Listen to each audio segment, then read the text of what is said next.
उन्होंने कहा कि योगी जी आ रहे हैं, आपके लिए स्पेशल कप्तान साहब ने कहा है कि इनको घर में हाउस अरेस्ट कर दीजिए, कहीं जाने मत दीजिए। सभी संगठनों के लोगों के ऊपर वहाँ पे दबाव डाला गया, कई लोगों को गिरफ्तार भी किया गया। हम लोगों के पास भी लगातार फोन प्रशासन के आते रहे कि घर से नहीं निकलना, घर से निकलेंगे तो आप लोगों को गिरफ्तार कर लेंगे। सरकार की मंशा है जो समाज सेवी हैं, जो लगातार लोगों के जनहित के मुद्दों या लोगों के न्याय के लिए लड़ते हैं, उनको डिटेन करके, उनको अरेस्ट करके उनकी आवाज़ को दबाना चाहते हैं। जय जय श्री राम, जय जय श्री राम। चित्रकूट में मुख्यमंत्री योगी आदित्यनाथ के 2 दिवसीय दौरे के बाद कुछ सामाजिक कार्यकर्ताओं और राजनीतिक कार्यकर्ताओं ने आरोप लगाया है कि उन्हें बिना कानूनी आदेश के हाउस अरेस्ट किया गया, हिरासत में रखा गया। आखिर उस दिन क्या हुआ, क्या प्रतिक्रिया अपनाई गई और प्रशासन इस पर क्या कहता है? 8 जुलाई को आपके साथ क्या हुआ था, थोड़ा पूरा विस्तार से बताएंगे आप? 8 जुलाई को सुबह सुबह वही 8 बजे करबी कोतवाली के कोतवाल साहब आए और फोर्स लिए थे। उन्होंने कहा कि आपको घर से कहीं नहीं निकलना है। हमने कहा कोई लिखित कारण हो या नोटिस हो आपके पास तो हमको दीजिए, क्यों आखिरना है। उन्होंने कहा कि योगी जी आ रहे हैं, आपके लिए स्पेशल कप्तान साहब ने कहा है कि इनको घर में हाउस अरेस्ट कर दीजिए, कहीं जाने मत दीजिए। कप्तान साहब ने कहा कि हम आपको लिखित कुछ नहीं दे सकते, लेकिन ऊपर से आदेश है कि आपको घर में रहना है, शांति व्यवस्था हम लोगों की डिस्टर्ब हो सकती है। उत्तर प्रदेश के मुख्यमंत्री जी का आगमन चित्रकूट हो रहा है, इसलिए हम लोगों को वहीं घर में ही हाउस अरेस्ट के लिए रहा गया 2 दिन तक, जब तक मुख्यमंत्री जी का कार्यक्रम हो नहीं गया दूसरे दिन 10 बजे तक। उसके बाद ही पुलिस वहाँ से फिर हमको हाउस अरेस्ट के बाद में जाने दिया। तो जो भी हमारे सामाजिक कार्यकर्ता थे, सभी संगठनों के लोगों के ऊपर वहाँ पे दबाव डाला गया, कई लोगों को गिरफ्तार भी किया गया। हम लोगों के पास भी लगातार फ़ोन प्रशासन के आते रहे कि घर से नहीं निकलना, घर से निकलेंगे तो आप लोगों को गिरफ्तार कर लेंगे। LIC से हम लोग अपने रूम जाते हैं, तो मैं जैसे LIC के पास पहुंचा अपने 2 साथियों के साथ, तो LIC के पास कुछ पुलिस वालों ने हमको देखा, तो उन्होंने नहीं SHO साहब को फ़ोन किए। उन्होंने बताया कि धर्मेंद्र भास्कर यहाँ खड़ा हुआ है। तो SHO साहब इधर कलेक्ट्रेट तरफ थे, उन्होंने गाड़ी लेकर के तुरंत वहाँ पहुँचे और उन्होंने उन पुलिसकर्मियों से पूछे कहाँ है, तो बताया कि वहाँ खड़े हैं। तो हमारे पास आ करके उन्होंने हमसे कहा कि आपसे ये उम्मीद नहीं थी कि आप यहाँ LIC के पास आ जाएंगे। तो हमने जब उनसे कहा क्या बात है, मैं तो अपने रूम जा रहा हूँ, हमसे तो किसी से कोई मतलब नहीं है। हालांकि हमने पहले सूचना दी थी, लेकिन हमको पता चला कि हम नहीं मुलाकात कर पाएंगे, तो हम कोई दिक्कत नहीं, हम जा रहे हैं रूम। तो उन्होंने ज़बरदस्ती धक्का मुक्की दे करके पुलिस SHO साहब के द्वारा हमको गाड़ी में बैठाया गया। गाड़ी में बैठा करके यहाँ कोतवाली में ला करके छोड़ दिया गया।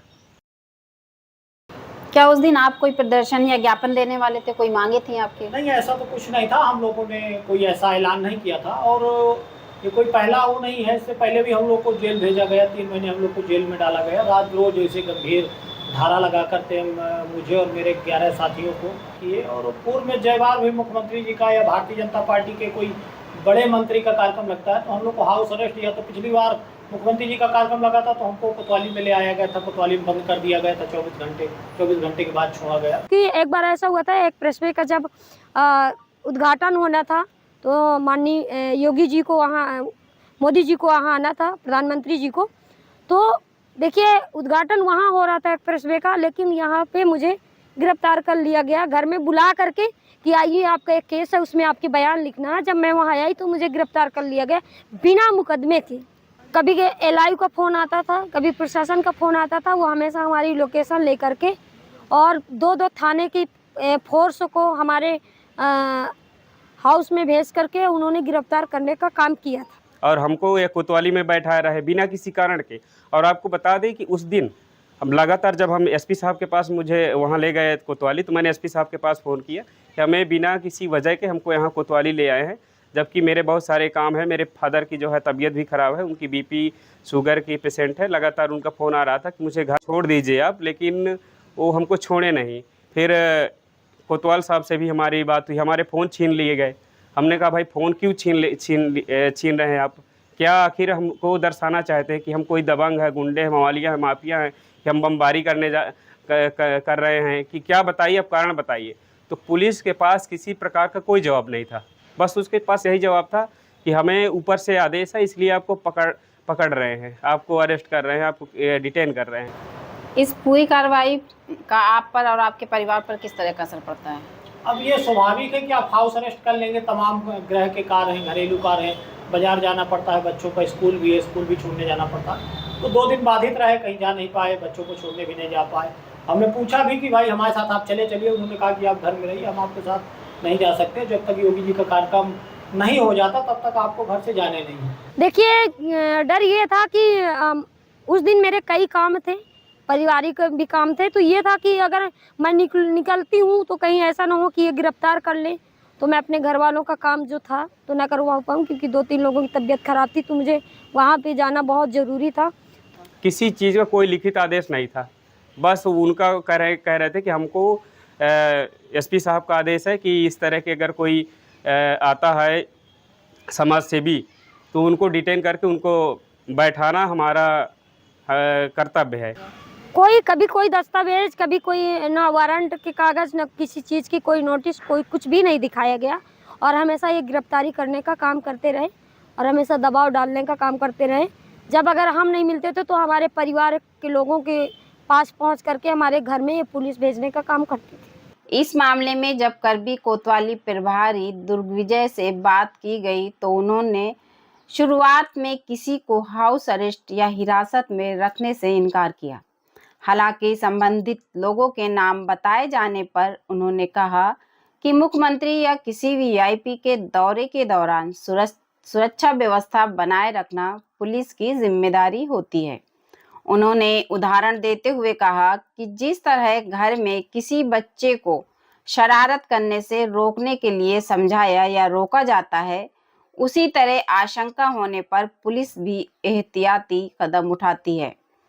इनका यह भी कहना था कि ऐसी कार्रवाई के लिए अलग से किसी लिखित आदेश या दस्तावेज की आवश्यकता नहीं होती है।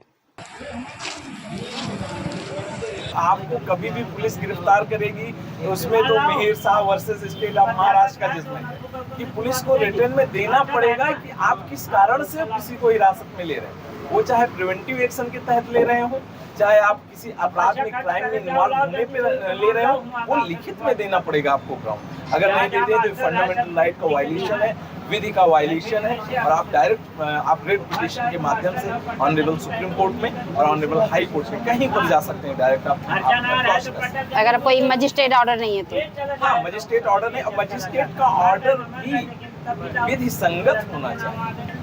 ब्लाइंडली, क्योंकि एग्जीक्यूटिव मजिस्ट्रेट से ऑर्डर लिए जाते हैं, जैसे एसडीएम है, डीएम है, ऐसे इनसे ऑर्डर लेकर के ये कार्रवाइयाँ की जाती हैं। ऐसे मामले में ये सत्ता दल के अंडर में होते हैं, एग्जीक्यूटिव के पार्ट हैं, तो एग्जीक्यूटिव के अकॉर्डिंग इनको करना पड़ेगा। अगर एसडीएम ने यहाँ आ रहे मुख्यमंत्री के सम्मान में अगर किसी विपक्षी दल को जो प्रदर्शन करना चाहते हैं उनको रोकने का प्रयास नहीं किया तो हो सकता है उनका तबादला हो जाए, सस्पेंशन हो जाए। तो वो उनको खुश करने के लिए कार्रवाइयाँ हमेशा करते हैं। सुप्रीम कोर्ट के 2025 के आदेश के अनुसार निवारक निरोध का प्रावधान राज्यों के हाथों में एक असाधारण शक्ति है जिसका उपयोग अत्यंत संयम के साथ किया जाना चाहिए। ये भविष्य में और अपराध किए जाने की आशंका के आधार पर किसी व्यक्ति की स्वतंत्रता को सीमित करता है और इसीलिए इसका उपयोग सामान्य परिस्थितियों में नहीं किया जाना चाहिए। खबर लहरिया, आपकी खबर आपकी भाषा।